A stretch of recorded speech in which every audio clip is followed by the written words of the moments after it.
News की पाठशाला में आपको दिखाऊंगी उन सारे सवालों की लिस्ट जो जेएसएससी सीजीएल 2024 की परीक्षा में पूछे गए और फिर वही सवाल कैसे एग्जाम शुरू होने से पहले छात्रों के बीच आउट हो चुके थे और सोशल मीडिया पर घूमने लगे। ये कथित पेपर आज मेरे पास मेरे हाथ में है और जिस जेपीएससी के पूर्व चेयरमैन धांधली के आरोप में इस वक्त जेल में बंद है, उस जेपीएससी में एग्जाम के पेपर की क्वालिटी क्या थी ये भी आपको दिखाऊंगी। झारखंड में सरकारी अधिकारी बनने के लिए मेंस के पेपर की हर लाइन में इतनी गलतियां, इतनी अशुद्धियां, जिसे देखकर सवाल उठता है कि भाई कौन से सब्जेक्ट एक्सपर्ट्स ऐसे पेपर तैयार कर रहे हैं जिन्होंने ये सवाल बनाए। सवालों से ज्यादा तो इसमें गलतियां नजर आ रही हैं और ये सारे फैक्ट्स के साथ हम आपको दिखाने वाले हैं कि किस तरीके से पेपर लीक में जो क्वेश्चंस सामने आए उन्हीं क्वेश्चंस में इतनी ज्यादा गलतियां देखी गई। बहरहाल फिलहाल रांची से हमारे संवाददाता हैं अभिषेक राज, जो लगातार इस पूरे मामले को कवर कर रहे हैं और पिछले कई दिनों से रांची में मौजूद हैं। अभिषेक, रोजाना जेपीएससी जेएसएससी को लेकर न्यूज की पाठशाला में कई बड़े और चौंका देने वाले खुलासे हो रहे हैं, लेकिन आज जो हम खुलासा कर रहे हैं कि कैसे एक ही टीम जो जांच करती है, दो अलग अलग तरीके के रिपोर्ट सामने आते हैं और इसीलिए छात्र लगातार ये मांग कर रहे हैं कि 2024 का जो पेपर है वो रद्द होना चाहिए। सरकार को क्या दिक्कत है कि पेपर रद्द करना तो दूर की बात, इस मांग को अनसुनी किया जा रहा है।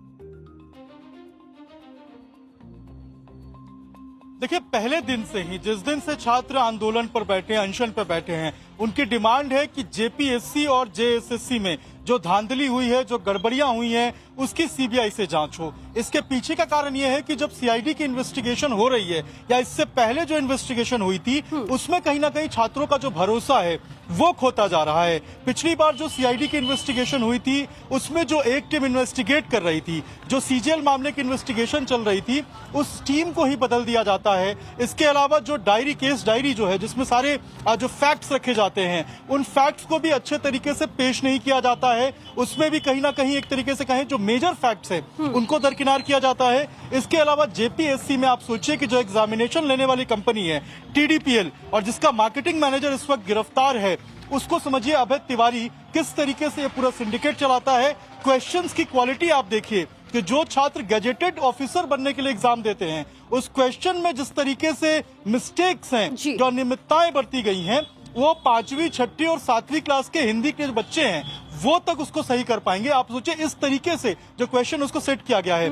आप सोचिए कि जो एसीएफआरओ और बाकी जो एग्जामिनेशन है, उन एग्जामिनेशन में जो छात्र हैं वो सीबीआई की जांच की मांग इसलिए कर रहे हैं क्योंकि जो अनियमितताएं बरती गई हैं, इन अनियमितताओं में कितनी सच्चाई है, कौन कौन से लोग इसमें जुड़े हुए हैं, इन सबकी जो जांच है वो निष्पक्षता से हो जाए, इसीलिए वो सीबीआई की मांग कर रहे हैं। सीजीएल एग्जामिनेशन में भी आप सोचिए कि 22 तारीख को जो पेपर झारखंड सरकार कहती है कि हम एग्जाम रद्द कर देंगे, वो भी 2026 वाला, 24 का नहीं, लेकिन अभी तक ये नहीं मांग मानी गई है कि जो जांच है वो सीबीआई से हो। अभिषेक, ये जो लगातार हम क्वेश्चंस दिखा रहे हैं, ये छात्रों के पास से मैसेजेस हमारी टीम को मिले हैं और हमारे पास उसका एक्सक्लूसिव डेटा भी है। छात्रों के पास कब से ये मैसेजेस सर्कुलेट हो रहे थे? क्योंकि इस बात का विरोध अभी इस पेपर लीक के साथ नहीं किया जा रहा है, पहले से किया जा रहा है और सरकार की जानकारी में ये बात तब से थी, इसके बावजूद कोई एक्शन नहीं लिया गया। ये तो और हैरान करने वाली बात है। देखिए, निश्चित रूप से इन बातों को कहीं ना कहीं दरकिनार किया गया क्योंकि आप सोचिए कि व्हाट्सएप के जरिए जिस दिन एग्जामिनेशन है उस एग्जामिनेशन के दिन ही सेंटर के अंदर जाने से पहले छात्र जो हैं वो दूसरों के जो चिट बना रहे होते हैं उनकी फोटो खींच लेते हैं। आप सोचिए कितनी सजगता के साथ छात्र वहां पर प्रोएक्टिव रोल दिखाते हैं, लेकिन जो एजेंसी है, इसके अलावा जो जेएसएससी है, वो कहीं ना कहीं कान में रुई डालकर सोई रहती है। उनको छात्रों की आवाज और सबूत दिखाई नहीं देती है। आप सोचिए कि जो एग्जामिनेशन में क्वेश्चंस मैच हुए हैं, एसआईटी और सीआईडी की जो रिपोर्ट है उसके हिसाब से ये गेस वर्क है, यानी कि किसी ने जो पेपर सेट किया, जो सेटर है उसको आकाशवाणी हुई, उसके दिमाग में आया और उसने कुछ आंसर्स लिख के व्हाट्सएप पे भेज दिया और वही आंसर्स जो हैं वो एग्जामिनेशन में आए। आप सोचिए, उसको गेसवर्क बताया जा रहा है बिना प्रॉपर इन्वेस्टिगेशन के, बिना प्रॉपर एक तरीके से हम कहें तो सीबीआई की इन्वेस्टिगेशन के। इस तरीके से जो छात्र हैं वो इसको मानने को तैयार नहीं है, और यही कारण है कि वो लगातार मांग कर रहे हैं कि जब सीबीआई की इन्वेस्टिगेशन होगी तब जाकर दूध का दूध और पानी का पानी हो पाएगा। ये समझ गए हैं अभिषेक की the government is just fooling around with them. आप सोचिए, आप खुद जब बता रहे हैं कि ये क्वेश्चंस जब सर्कुलेट होते हैं तो ये दलील दी जाती है कि गेस वर्क की वजह से हो सकता है तुक्के में छात्रों का जो आंसर है वो मैच हो गया हो, लेकिन उसकी फ्रीक्वेंसी इतनी ज्यादा, इतने सारे क्वेश्चंस मैच हो, इतने सारे छात्रों के क्वेश्चंस मैच हो, या छोटा बच्चा समझा है सरकार ने इन तमाम स्टूडेंट्स को? अभिषेक, सवाल इस शीट को लेकर भी उठ रहा है। ये जो मेरे पास पेपर आप देख रहे हैं, इसमें क्वेश्चंस जो छात्रों से पूछे गए थे, पहला क्वेश्चन मैं पढ़ के सुनाती हूँ। ये मेंस का क्वेश्चन है, गौर करिएगा, ये प्रीलिम्स नहीं है, ये मेंस का, यानी कि जो बच्चे प्रीलिम्स देकर अगले राउंड तक पहुंच गए उन्हें किस तरीके के क्वेश्चंस का सामना करना पड़ रहा है। भारत में 1857 के विद्रोह की महत्वपूर्ण घटनाओं का आलोचनात्मक रूप से अवलोकन करें। ये सिर्फ एक क्वेश्चन मैंने पढ़ा है और इस पेज पर 3 ऐसी लाइनें हैं। True critically major events of the 1857 uprising in India. अब इस सेंटेंस का क्या मतलब बन रहा है ये तो शायद पेपर सेटर्स ही बता पाए या सरकार ही बता पाए। सवाल अभिषेक, जैसा कि खुद आपने बोला, पेपर सेटर्स जो कि इतने बड़े एग्जाम का मेन पेपर सेट कर रहे हैं, इसके शब्दों में, इसके सेंटेंसेस में ग्रामेटिकल मिस्टेक के साथ साथ तमाम स्पेलिंग मिस्टेक्स देखे जा रहे हैं, और फिर वो एक्सपेक्ट करते हैं कि जो छात्र मेन का एग्जाम देंगे ये बिना किसी सेटिंग के पास होंगे, वो बड़े बड़े अफसर बनेंगे, अधिकारी बनेंगे राज्य के। देखिए, टीडीपीएल एजेंसी को सर्वे सर्वा काम मिला था इस जेपीएससी के एग्जामिनेशन में। अब जब अभय तिवारी की गिरफ्तारी हुई है, बाकी लोग जब गिरफ्तार हो रहे हैं, तो कई चीजें जो हैं वो निकल के सामने आ रही है, खुलासे हो रही हैं। आप सोचिए कि जो गैजेटेड ऑफिसर के एग्जामिनेशन होती है, या ऐसा एग्जामिनेशन नहीं है जहां पे आप क्लर्क बन रहे हैं या कोई और ग्रुप डी का एग्जामिनेशन है। गैजेटेड ऑफिसर के एग्जामिनेशन में आप इस तरीके से क्वेश्चंस में अनियमितताएं देख रहे हैं। आप सोचिए कि 8वीं 9वीं क्लास की जो छात्र हैं हिंदी के, वो शायद इतने शुद्ध रूप से हिंदी लिख पाए जो इस क्वेश्चन पेपर में नहीं हो। एक बार एक जगह पर कोई स्पेलिंग मिस्टेक हो, प्रिंटिंग मिस्टेक हो, समझ में आता है कि वो मिस्टेक है। 2 बार वो समझ में आता है, 3 बार वो समझ में आता है। पूरे पेपर में अगर आप देखिए तो इतने सारे मिस्टेक, आखिर वो एजेंसी कैसे काम कर रही थी? आप गैजेटेड ऑफिसर का एग्जाम ले रहे हैं, आप झारखंड सरकार के उन कर्मचारियों का हिसाब ले रहे हैं, एग्जाम ले रहे हैं जो झारखंड को चलाएंगे। आप किस तरीके से ऐसे एग्जामिनेशन कंडक्ट करा सकते हैं? ये उस शैली पे सवाल है, ये उन तमाम लोगों पे सवाल है जिन लोगों ने इसको सेट किया है, और उन तमाम एजेंसियों पे सवाल है, चाहे जेएसएससी क्यों ना हो, कि आखिर आपने इनको कैसे एग्जामिनेशन कंडक्ट कराने दिया? आखिर ऐसी अनियमितताएं, इतनी गड़बड़ियां कैसे हो सकती हैं एक गैजेटेड ऑफिसर के एग्जाम में? जी, और इसीलिए अब सवाल उठने लगे हैं अभिषेक, इन क्वेश्चन पेपर्स को लेकर भी, इन्हें सेट करने वालों पर भी, और सबसे बड़ा सवाल तो झारखंड सरकार पर भी। 2024 का एग्जाम तब भी सरकार रद्द करने के लिए तैयार नहीं है। देखिए, अब वक्त है इन कागजों को आपको समझाने का। पाठशाला में वो भी जरूरी है कि आप जाने कि हमारे पास ऐसे कौन से एक्सक्लूसिव कंटेंट हैं। दर्शकों, बहुत ध्यान से सुनिएगा, पूरा खेल आपको समझाती हूं, समझते जाइए। तो न्यूज की पाठशाला में हमने आपको पहले बताया था कि डीआईजी संध्या रानी की अध्यक्षता वाली एसआईटी की टीम ने पाया था कि जेएसएससी सीजीएल 2024 के एग्जाम में पेपर लीक हुआ था, जिसके तार नेपाल से जुड़े थे और पैसों का लेन देन भी हुआ था। और फिर अचानक टीम बदल दी गई थी और डीआईजी चंदन झा को इसका जिम्मा सौंप दिया गया था, जिन्होंने अपनी रिपोर्ट में लिखा कि जो 28 लोग नेपाल गए हैं, उन्हें अगर ये पेपर शीट मिला होता तो सबके जवाब सामान्य होते। उसमें ये कहा गया कि शायद तुक्के की वजह से, बिना चीटिंग की वजह से थोड़े बहुत आंसर्स मेल खा गए होंगे। आप सोचिए कैसा बेतुका जवाब डीआईजी की तरफ से दिया जा रहा है। और फिर जांच होती है, सीआईडी की जांच। सीआईडी की पहले जो टीम जांच कर रही थी, उसने पाया कि 150 में से 120 सवाल आउट हुए थे और परीक्षा से पहले ही अभ्यर्थियों को दे दिए गए थे। लेकिन सीआईडी की दूसरी टीम ने कहा कि कुछ सवाल ही मैच हुए, तो ये मामला एक रैंडम गेस वर्क का है। अब आप मुझे बताइए, कौन सा ऐसा महामानव है जो परीक्षा में आने वाले सवालों का इतना सटीक गैस कर ले, और वो भी एक नहीं, दो नहीं। झारखंड की अपनी एजेंसी के मुताबिक 150 में से 120 सवाल कोई भी रैंडम स्टूडेंट रैंडमली आंसर देता है, गैस वर्क यानी तुक्का भी लगाता है, तो 150 में से 120 सवाल एकदम करेक्ट कैसे गैस कर सकते हैं? तो ये कोई सुपर पावर वाला सुपर हीरो ही हो सकता है। हमारी एक्सक्लूसिव पड़ताल में खुद हमें JSSC CGL 2024 के क्वेश्चन पेपर्स के पूरे 65 ऐसे सवाल मिले। आरोप है कि जो परीक्षा से पहले ही आउट हो गए थे, जो सवाल परीक्षा में पूछे गए, और मेरे पास वो क्वेश्चंस की लिस्ट भी है कि किस तरीके से समय से पहले ही वो क्वेश्चंस जो हैं आउट हुए थे। ऐसे 65 सवाल हैं मेरे पास, और उनके सही जवाब वाला ऑप्शन पहले ही व्हाट्सएप पर वायरल होने लगा। तमाम कथित स्क्रीनशॉट्स आज मेरे पास मौजूद है। तो आपको सबसे पहले हम बताते हैं कि JSSC और CGL 2024 की परीक्षा जो 21 और 22 सितंबर को हुई, और फिर 22 सितंबर वाली परीक्षा सुबह 8:30 बजे से शुरू हुई। 3 सेट में पेपर आए। अब उससे एक दिन पहले यानी कि 21 सितंबर 2024 का ये वायरल चैट देखिए आप। रात 11 बजे से इस चैट में एक एक करके मैसेजेस दिखाई दे रहे हैं, और सारे मैसेजेस इसमें नजर आ रहे हैं।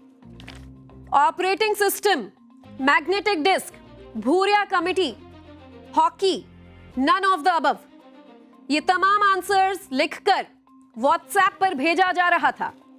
और ये सब तब हो रहा था जब पेपर लीक की आशंका को रोकने के लिए परीक्षा के दौरान पूरे झारखंड राज्य में मोबाइल, इंटरनेट और डेटा सेवाएं अस्थायी रूप से बंद रखी गई थी।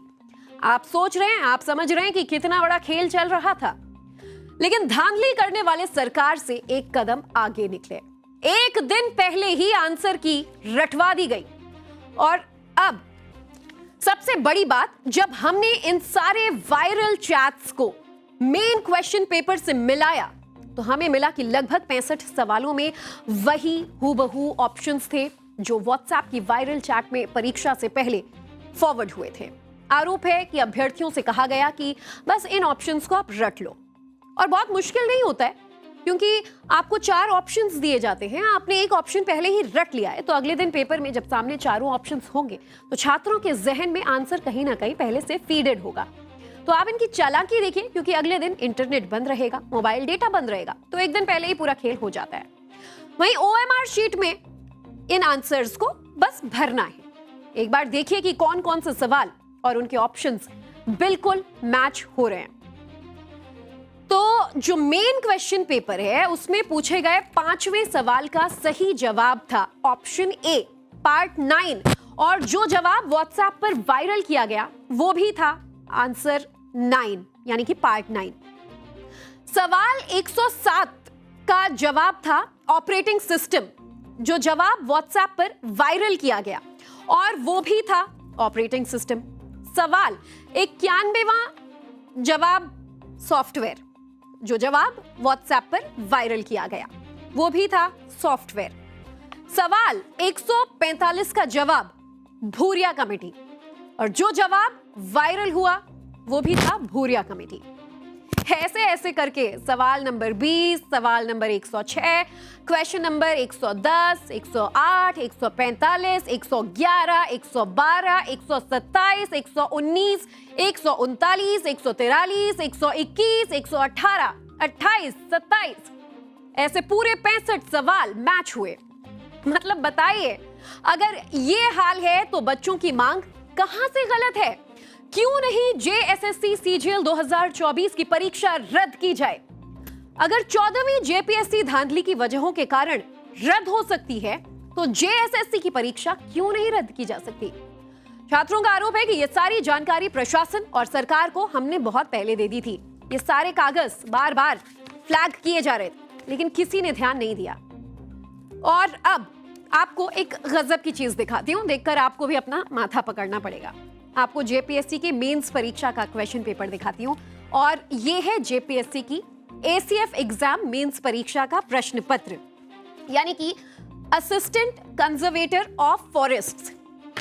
देखिए, ये वही पद है जिसके लिए आरोप है कि 30 से 35 लाख रुपए का रेट कार्ड तय किया गया था।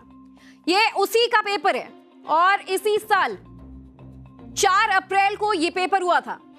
तो आप बस इसकी अशुद्धियां देखते जाइए कि ये जो मेंस का क्वेश्चन पेपर सेट हुआ था ना, इसमें नीचे से पहला क्वेश्चन है और ये जो आप देख रहे हैं पिंक में हमने मार्कर से फिलहाल मार्क किया हुआ है, यहां से तो अशुद्धियां शुरू हो रही हैं। जैसे जैसे आप आगे बढ़ेंगे पूरा खेल समझ लेंगे कि इतने बड़े लेवल के एग्जाम के लिए आप देखिए, ये आप पिंक में जितनी भी मार्किंग देख रहे हैं ना हाईलाइटेड, ये तमाम अशुद्धियां हैं एक क्वेश्चन पेपर में और ये है जेपीएससी मेंस का एग्जाम। और इन अशुद्धियों के बारे में मैं आपको बताती हूं। सबसे पहले पेज पर महत्वपूर्ण गलत लिखा है, घटनाओं गलत लिखा है, राष्ट्रीय गलत लिखा है, प्रारंभिक की स्पेलिंग गलत छपी हुई है, टिप्पणी, स्तरीय, भंडार, उल्लेख, देखते जाइए ये तमाम शब्द सही से छप ही नहीं पाए, सब कुछ गलत लिखा हुआ है। और जब हमने गिना तो 200 नंबर के जनरल स्टडीज के पेपर में पूरी 30 अशुद्धियां मिली। दूसरे सेट के पेपर में 49 वर्तनी की अशुद्धियां मिली हैं। सोच रहे हैं 49, लगभग 50 के करीब गलतियां। तो अभिषेक हमारे साथ मौजूद हैं। अभिषेक, देखिए रांची में आप लगातार मौजूद हैं और जब आप स्टूडेंट्स से बात कर रहे हैं तो स्टूडेंट्स कहते हैं कि हमारी ये लड़ाई आज की नहीं है। 2 साल पहले ये मेंस के पेपर, ये वर्तनी की अशुद्धियां हम दिखा रहे हैं, हम दंग हैं, देश दंग है। पाठशाला का कोई नॉर्मल स्टूडेंट भी शायद ये स्पेलिंग्स कायदे से लिख पाए, लेकिन भैया कौन है वो पेपर बनाने वाले लोग, इतना बड़ा एग्जाम कंडक्ट कराने वाले सेटर्स जो इतनी सारी गलतियों के साथ एक एग्जाम का मेंस पेपर छाप देते हैं। देखिए, ये एसीएफ का यानी कि असिस्टेंट कंजर्वेटिव ऑफ फॉरेस्ट एक गैजेटेड ऑफिसर होता है और उसका ये क्वेश्चन पेपर है और ये डिस्क्रिप्टिव क्वेश्चन पेपर है। ऐसा नहीं है कि ऑप्शनल है। इसमें छात्र जो है वो कड़ी मेहनत करते हैं, इसमें लंबी लंबी आंसर्स लिखने पड़ते हैं, कई दिनों की मेहनत होती है, कई सालों की बेकायदा छात्रों की मेहनत होती है। एक एक शब्द, एक एक लाइन, एक एक वर्तनी को बार बार चौकसी से छात्र देखते हैं, समझते हैं और फिर उनका मूल्यांकन होता है और फिर रिजल्ट तैयार होता है। आप सोचिए कि जो सवाल बना रहा है, मैं बार बार इस बात को क्यों कह रहा हूं, क्योंकि एक ऑफिसर के एग्जामिनेशन में जो झारखंड के भविष्य को तय करेंगे, जो झारखंड की एक तरीके से हम कहें तो भविष्य है, उनके एग्जामिनेशन में आप इतना बड़ा किस तरीके से अनियमितताएं बरत सकते हैं। स्पेलिंग मिस्टेक हो, प्रिंटिंग मिस्टेक हो, वो एक जगह समझ में आती है, 2 जगह समझ में आती है, 3 जगह समझ में आती है, मैक्स टू मैक्स मैं कहता हूं चाहे वो पूरे पेपर में 10 जगह हो। इतनी ज्यादा इस तरीके से क्या आपने क्रॉस चेक नहीं किया, क्या आपने वेरीफाई नहीं किया? ऐसा इसलिए है क्योंकि जो श्वेता गुप्ता हैं, आप याद कीजिए, जो अभी एफआईआर निकल के सामने आई है और टाइम्स नाउ भारत और न्यूज की पाठशाला में जो हमने चलाया है, उन्होंने साफ तौर पे कहा है कि बिना किसी निविदा के यानी बिना किसी टेंडरिंग के जो टीडीपीएल है उसको टेंडर दे दिया गया और किसी भी तरीके से उसकी जांच नहीं की गई, नॉमिनेट किया गया। तो आप सोचिए, जब नॉमिनेट करेंगे, जब फायदा पहुंचाएंगे, जब इस तरीके से किसी को प्रोत्साहित करेंगे तो यही हाल होगा। और यही कारण है कि जो छात्र हैं वो अनशन पर बैठे हुए हैं, 21 दिन से यहाँ पर बैठ के इंतजार कर रहे हैं कि कब उनकी मांग 21 दिन से और आगे कितने दिन ये अनशन चलेगा भैया, ये तो हेमंत सोरेन जाने, क्योंकि हम खुद कागजों के साथ पेपर लीक से जुड़े सबूत और ये गलतियां सब कुछ दिखा रहे हैं। ऐसे में छात्रों की मांग कितनी जायज है, इसका आकलन तो देश की जनता खुद ही कर सकती है। अभिषेक, शुक्रिया आपका इस पूरी जानकारी के लिए। यानी कि देखिए, एक तो पेपर गलत, फिर उसी गलत पेपर को छापने के लिए टीडीपीएल को ये दे दिया गया, जिसने घोटालों का नया इतिहास लिख दिया। हर लेवल पर धांधली हुई, हर लेवल पर।